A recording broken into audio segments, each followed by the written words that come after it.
তো বন্ধুরা আমি ফ্লিপকার্ট থেকে এই যে ডিভাইসটা দেখতে পাচ্ছেন আজকে প্রায় এক সপ্তাহ হয়ে গেল বা তার বেশি হয়ে গেল আমি এই ডিভাইসটা ফ্লিপকার্ট থেকে অর্ডার দিয়েছিলাম।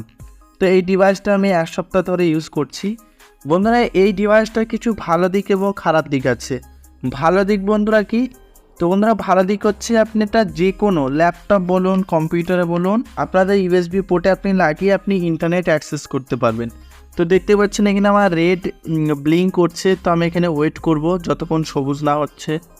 তো দেখতে পাচ্ছেন এখানে আমার সবুজ হয়ে গেছে এবং সবুজ হওয়ার পর বন্ধুরা এখানে আমার ইন্টারনেট যেটা সিগন্যাল রয়েছে সেটাও আমার এখানে শো করছে। তো এখানে আমি লাইভ আপনাদের আমি টেস্ট করে দেখাবো যে আমার ইউএসবি ডঙ্গলে কত স্পিড দিচ্ছে। স্পিড চেক করার জন্য আমি এখানে ক্রোম ওপেন করে নিয়েছি এবং এখানে আমি সার্চ করব ইন্টারনেট স্পিড আমি সার্চ করেছি এবং সার্চ করার পর প্রথমে অপশন হয়েছে রান স্পিড স্ট্যাটাস। তো আমি দেখতে পাচ্ছেন এখানে আমার এই যে ইউএসবি ডঙ্গলটা রয়েছে রাতের বেলায় এখানে আমার ডাউনলোড স্পিড দিচ্ছে বন্ধুরা 30। তো বন্ধুরা এর যে ভালো দিক হচ্ছে আপনি এটা যে কোনো ডিভাইস যে আপনি কানেক্ট করে আপনি ইন্টারনেট ইউজ করতে পারেন। এমনকি যদি আপনি চান আপনাদের মোবাইলে চার্জারে আপনি লাগিয়ে দেবেন তাও বন্ধুরা আপনি লাগিয়ে ইউজ করতে পারবেন।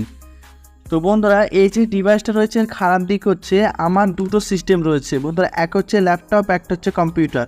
তো আমার যে কম্পিউটার যেটা কানেক্ট করা আছে সেটা হচ্ছে স্যামসাংয়ের মনিটর হচ্ছে। তো এই ডিভাইসটা লাগানোর পর বন্ধুরা আমার যে মনিটরে একবার স্ক্রিন অফ হয়ে যায় একবার স্ক্রিন অন হয়।